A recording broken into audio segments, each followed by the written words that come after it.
Life was not designed to give us what we need. Life was designed to give us what we deserve. We do not reap a harvest in the fall because we need it. We reap a harvest in the fall because we deserve it. Not necessarily from a moral standpoint. Of course, there are some moral laws as well, spiritual and moral laws. But just the basic laws that simply say if you wish to reap, you must plant. So jot this down. Reaping is reserved for the planters. And the reason they reap is because they deserve it. They're the planters. They deserve to reap. Interesting Bible phrase that says, if you keep knocking, you'll find open doors. Good phrase to jot down. If you keep knocking, you'll find open doors. Doors of opportunity. Doors of a chance to meet someone. Doors open for association. Doors open to find someone special. Doors open to find a unique business colleague. If you keep knocking, the phrase says, doors of opportunity are open to those who continually knock. So we don't find open doors of opportunity because we need them. We find them because we deserve them. Only those who knock deserve to find an open door. But the promise is, if you continually knock, you'll find doors of opportunity. It says, if you search, you will find. So make the note, it's good. Finding is reserved for the searchers because they deserve it. Now, at first they may have needed it, but they now know that just needing it is not sufficient. But if they need it, now they must qualify for it. The reason why you're going to be blessed with good ideas this weekend is because you've come searching. You've gotten on an airplane to come searching. Got in your automobile to come searching. You got here searching. Now you're ready to receive. And for those who search, they will find answers. They will find plans, imagination to stir yourself into action for future benefit. So if you search, to find a good idea, you must go looking, go searching. You've got to go to church. You've got to go to class. You've got to go to the seminar. You've got to go to the library. You've got to go to the books if you wish to find. Rarely does a good idea interrupt you. Rarely. But if you will search, you will find. So we get not what we need, but we get what we deserve. It says if you ask, someone has an answer. If you keep asking, the answers belong to you, because by virtue of asking, you have qualified. So we don't get what we need, we get what we deserve. The mother on welfare should be taught in some small manner that hopefully she can begin deserving the welfare check. Not getting it because she needs it, but now starting to get it because she deserves it. If the welfare worker says to Mary, I brought a bucket of paint and a paintbrush, and the next time I come, if the door is painted and the fence here in front is painted, I give you the check for $450. Not that painting the door and painting the fence is worth $450. It's not worth that much, but it is the beginning of the process. So make that note. I want to begin the process of deserving. What would that be? What process should I begin engaging in to deserve good health, to deserve a good relationship, to deserve prosperity, to deserve an enterprise, to deserve the opportunity to build a city? What must I do to begin the process of deserving? So now the welfare worker comes back and the door is painted and the fence is painted, and now Mary gets the $450 to help take care of her children, not because she needs it, but because she's beginning to deserve it. Then the welfare worker thinks of some other project. She said, Mary, if these weeds are gone and this little garden is cultivated, when I come back, now that the door is painted and the fence is painted, if the weeds are gone and this little garden is cultivated, you get the $450. And step by step, a new life is emerging, learning the process of deserving it, not just needing. We teach our children at home, right? Child says, I need $10. So that language doesn't work here. There's plenty of money here, and the vaults are full. But to say I need $10 is not how you open the vault. So the child says what? Wow, how can I get that $10 that I need? So here's what they learn to say. How could I earn $10? Now the vault opens up. Now the money starts to flow. How could I earn $10? What could I do to earn the money? Not to get the money because you need it. Maybe you need the money. That's, all of us have needs. But here the key is to figure out how to open the vault, how to open the bank, how to open this unbelievable flow of resources to come our way. And here's the key: to deserve it, not to need it. You can't walk out to the field and say to the field, I need a crop. Here's what the field says. Here's what the ground says. Who is this clown that brings me his need but brings me no seed? So jot that down. Take your seed to the marketplace, not your need. Don't disclose your need to the marketplace, only your willingness. We'll talk about that a little later today. Because the marketplace is not interested in your need, but they are interested in your seed. They're interested in your willingness to work. They're interested in your disciplines. They're interested in your eagerness. They're interested in your vitality and your work ethic. That's what the marketplace is interested in. Not your need, but your seed. Okay. We get what we deserve. Old Testament God says, if you'll move toward me, I'll move toward you. See, that's how you get those occasions to meet God. You must make the move. God could say, you don't move, I don't move. You say, well, that's arbitrary. Well, when you're God, you can make it that way.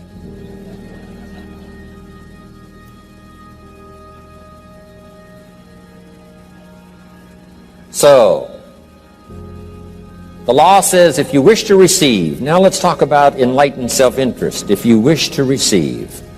And we would call the wish to receive self-interest. But if it's enlightened self-interest, here's what it says. I understand that in order to receive, I must give. Receiving is reserved for those who give. Receiving is not reserved for those who need it. It's reserved for those who deserve it. We deserve the receiving by giving. In fact, there's an extraordinary phrase in this little context, and here's what it says. It's better to give than it is to receive. Now, the uneducated person would find that difficult to ponder. Why would it be better to give than it is to receive? So let me give you one of the better phrases for the day. Here it is. Giving starts the receiving process. So of course it's better to give than it is to receive. How much receiving do you wish? You must start the giving process. For me to receive my additional fortunes for the future, not necessarily for the money, because I don't need the money. I take the money, but I don't need the money. But here's what I do need. For someone to say, a year from now, 5 years from now, Mr. Rohn, that seminar helped to change my life. And for whatever reason, I was brought here to this place for this time. And later someone says that. See, to receive that kind of thanks, it's unbelievable. Here's what you cannot buy. That kind of thanks. You can't buy it with money. You have to earn it.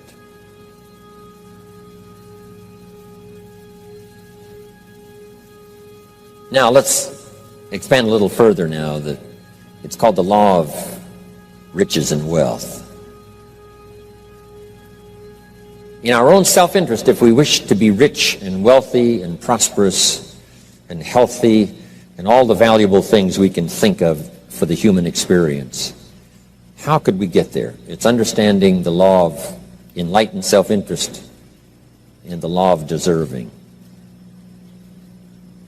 The question was asked in the Bible, how can we be great? What is the key to greatness? Great wealth, great return, great accolades, trophies to put on the mantle above the fireplace. How can we get great respect, great riches, great abundance for ourselves? How can we get that? And the answer was given, and here was the answer. Find a way to serve. Find a way to serve the many. So I paraphrase it to read this. Service to many leads to greatness. Service to many leads to greatness. Someone says, well, about the best I can do is take care of myself. That's okay. Self-care, has its own reward, but it's very limited. Somebody says, I can't be worried about other people's problems. I got enough problems of my own. That's okay. Self-defense is okay. Self-preservation is okay, but it has a very limited reward. If you wish to change that into abundance and prosperity and uniqueness, then here's what you must do. Help solve other people's problems. Help find answers for someone else, not just for yourself, but for someone else. And in that kind of service, you now begin the process of greatness.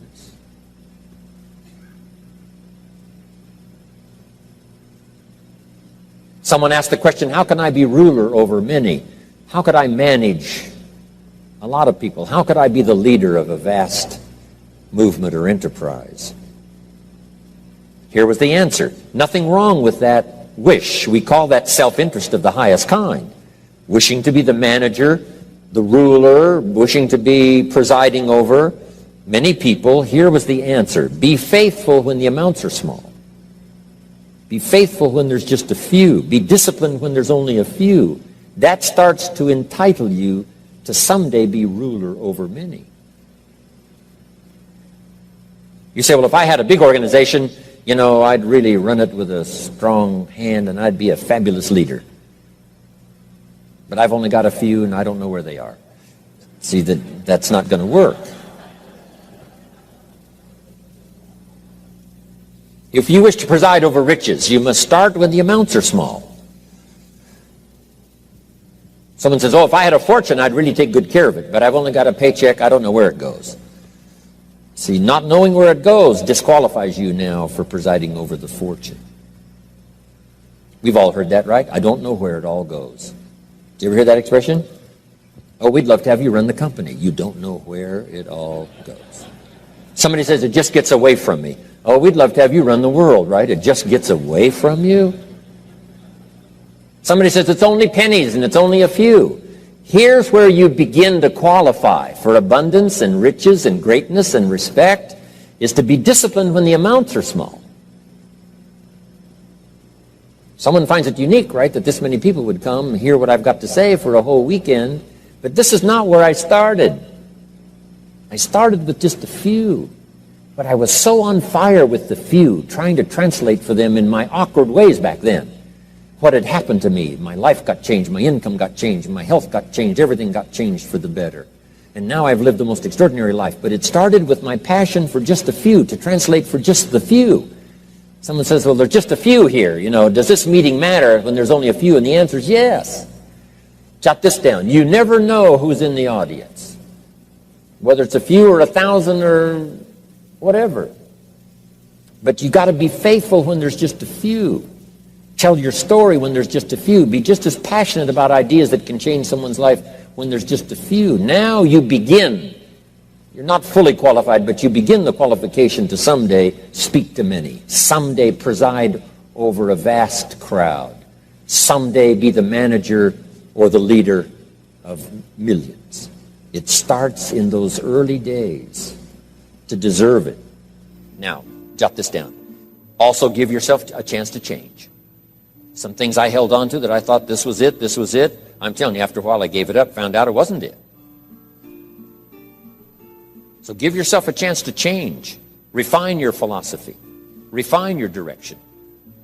If you'll give yourself a chance to do that, here's what will happen down the road a ways. A new door will open that you haven't discovered before. Give yourself a chance to change. Reevaluate.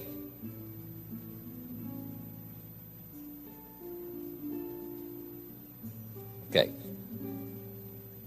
So let your library be a testimonial of your dedicated interest in accelerated personal development, that you will read whatever you have to read, you will hear whatever you must hear, and you will watch and see whatever you must see in order to make your life refined and worthwhile and achieve all of your purposes. That's what I want this stopping station to be these 3 days. Just to come here and sit for a while and listen and ponder and take notes and work hard and see if you can't absorb, get all that you possibly can here so that it will start to refine your life even before you get on an airplane and fly back to wherever you came from, before you get in your car and drive away. What we share with you here, with whatever, all the rest that you've learned, this will be a catalyst to start a process even before you get home that'll start working for you. Some of you are going to set some goals. We're going to do the workshop tomorrow, designing the next 10 years. Hopefully you'll come up with some new promises, some new objectives, some new ideas. And by the time we're finished here, these 2-3 days, I'm telling you, you'll see yourself able to accomplish 2 times, 3 times, 5 times more than you ever thought was possible, which will make this cost of this seminar a small price to pay. And hopefully it'll make the time you spent here small price to pay compared to making this an investment in your future, in what will flow in terms of money and income and return and reward and respect and dignity and accolades, trophies, all the stuff that can be yours. A marriage that lasts forever, a friendship that nourishes you forever, things that you'll find that you'll keep and treasure for a lifetime. Hopefully this is one of those weekends. It takes a lot of effort to learn. It takes a lot of effort to grow. It takes a lot of effort to decide and debate. But jot this down. It's all worth the price. Whatever stimulates you to think, whatever stimulates you to wonder, whatever stimulates you to react or even to debate, even if you hear something you say, well, that's not right, see, that's still valuable. It means you're awake. It means you're alert. It means you're alive.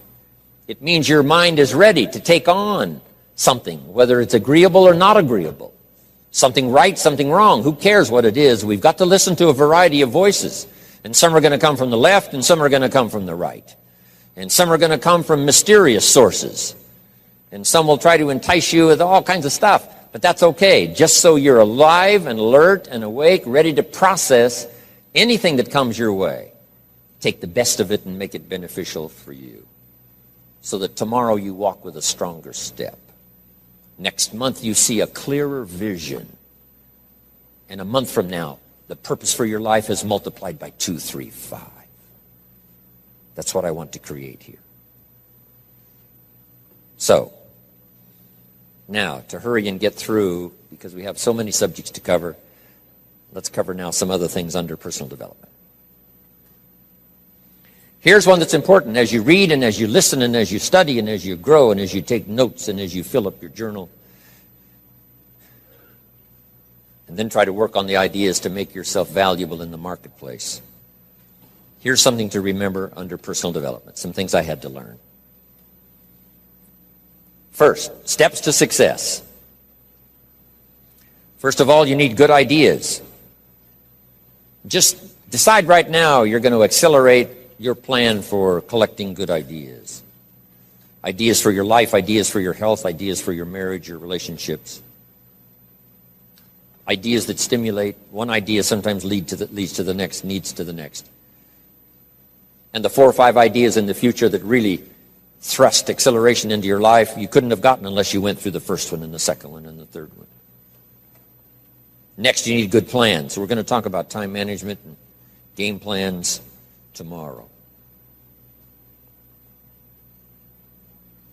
You need a good health plan. Traveling around the world, you can imagine the kind of health plan I have to have. If I didn't have a superb, extreme, got to underline the word extreme, if I didn't have a superb, extreme health plan, do you think I could travel all over the world? People look at my calendar and say, impossible. I'm the only one that can do it. Everyone else is too young. Incredible.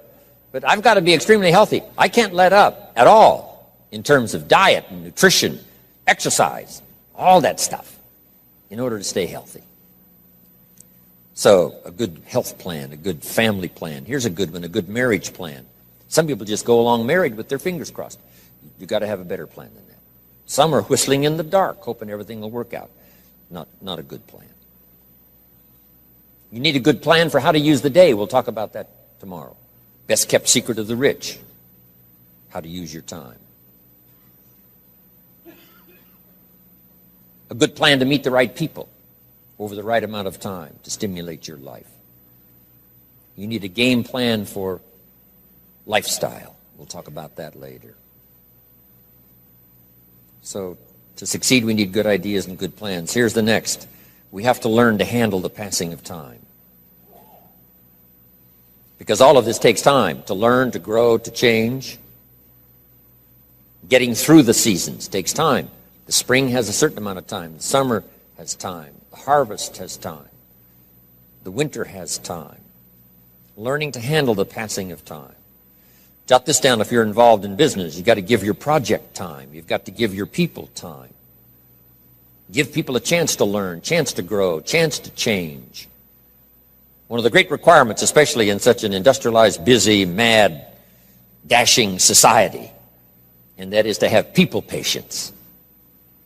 First, we exercise it with our children and our family. Getting people to work together. Got to have patience, even with your family. If you're involved with independent people, it's a challenge. It's like herding cats, trying to get them to work together. Herding sheep is easy. They very quickly get going the same direction. But try herding cats. It's like your children. Different ages and different personalities and different opinions. To get the family all going the same direction, kind of working together to make things work, I'm telling you, it is a challenge. But if you'll have some patience, you can do it. Now, here's the big one, to have patience with yourself. Give yourself time to learn. Give yourself time to understand good ideas. Give yourself time to make changes and then grow into those changes. Give yourself time to refine your personality to fit the business, whatever business you're engaged in. In some you may have to speak up a little stronger, and some you may have to calm down just a little bit more. Just learn to refine your personality and your temperament to suit. All of us can do that, but it takes time. Have patience with yourself. We had to do that from the beginning. Learning to tie the shoestrings of your shoes. If you tried a couple of times and says, I'll never learn this, it's over. Say, no, you can't go through life with your shoes untied. Come on. Some people, maybe it happens for them a little quicker than others. Some people get the hang of it almost overnight. Someone else, it takes a little longer. If it takes you a little longer, have patience with yourself. Because patience has its own reward. Patience is a virtue of the extraordinary kind. We have to have patience with our employers. We have to have patience with government officials. You've got to have patience with IRS. You've got to have patience with the Army. You've got to have patience with the FBI. Here's a good thing to remember while you're exercising patience. Usually enough good people will finally make it right. You just got to jot that down. Usually enough good people will finally make it right. Not everyone in the community is going to toe the line and do the moral thing. But let me tell you what, most will. That's how we create a society that we can live in. Most will. Every teenager will not obey all the rules and regulations and live a model life. Not everyone will, but jot this down. Most will. Enough will. When the good Lord recruited 12, not every disciple, not every one of the 12, but it was enough of the 12 to start a movement that's lasted for 2,000 years. Not everyone, but enough will. There's only been a couple of exceptions to that rule. One was the story of Sodom and Gomorrah. God was going to destroy Sodom and Gomorrah for their evil ways. Abraham had a friend that lived there. And Abraham implored and said, God, if I can go to Sodom and Gomorrah and find 50 righteous people, will you spare the city? And God said, Abraham, you've been such an excellent friend of mine. Yes, I'll spare the city if you can find 50. So he searches the city, can't find 50 good people. Comes back and says, Lord, would you take 40? God says, Abraham, for you, come on. I'll do it. If you can find 40. So he searches for 40. Can't find 40. And he comes back and says, would you take 30? Good Lord says, Abraham, only for you will I reduce it to 30. Can't find 30. Can't find 20. Abraham said, this is my last request. Would you take 10? God said, only for you, Abraham. So he went searching for 10. And you know the story, right? Couldn't find 10. That's the exception to the rule. So he said, Abraham, get your friend Lot and his family out of there because the end has come. But that's the exception to the rule. So jot down the general rule. Most will. In a civilized society, most will obey the rules. In government, most will. Not every senator will, but what? Enough will to build a stable government and a future. Not everyone in the armed forces will, but enough will. Not everyone in the community will, but enough will. Not every teenager in this high school will, but I'm telling you, the most will. And that's how we survive in a civilized society, because most will. And that's a good feeling to know. Most will. Okay. So have patience. Next, under personal development, is learning to solve problems.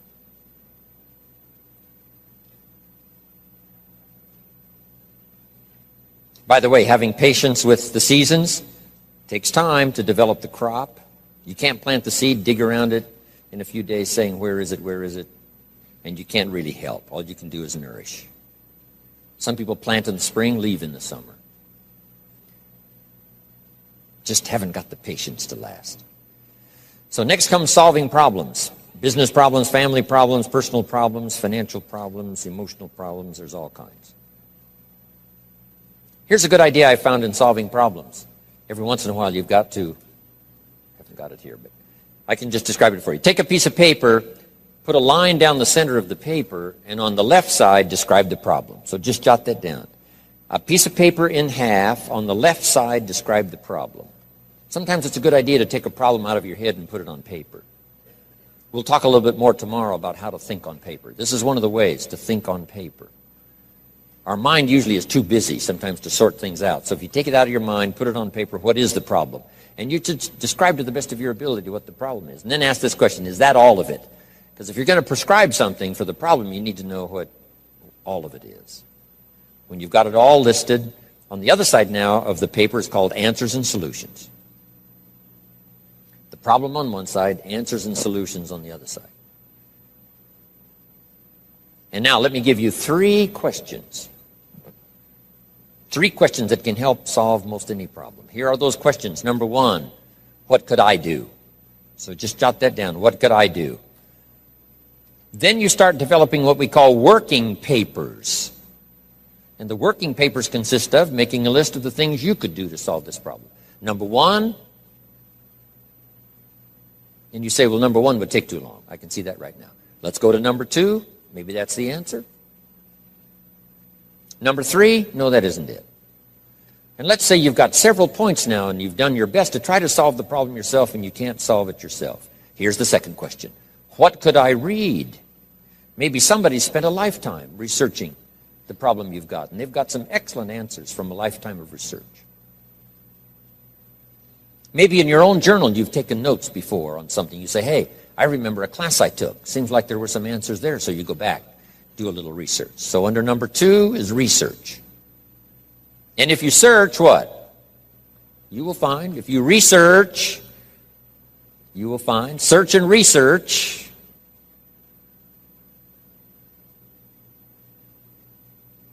Now, research as soon as possible, because if the problem is severe, you don't want to wait till too late. My friend Kenny comes to me and says, he just lost a beautiful lady, fabulous lady. They got a divorce. She was really something. Then after his divorce, he comes to me and says, you know, it's over. But he says, you know, something strange. He said, I found a book in my own library that I think would have saved my marriage if I had read it before my divorce. and it was a book entitled How to Live with Another Person. He said, I should have read that book a long time ago. He finally read it, but it was a little late. It's like reading a book on nutrition after you've had a heart attack, right? I mean, that's good. That is good. But gosh, it's so much better to read it before. Spare yourself the agony and the lost time and maybe the loss of your life. Now, if you tried to solve it yourself and you can't solve it and you've researched and it doesn't seem like you've got the answer, here's number 3. The third question is, who could I ask?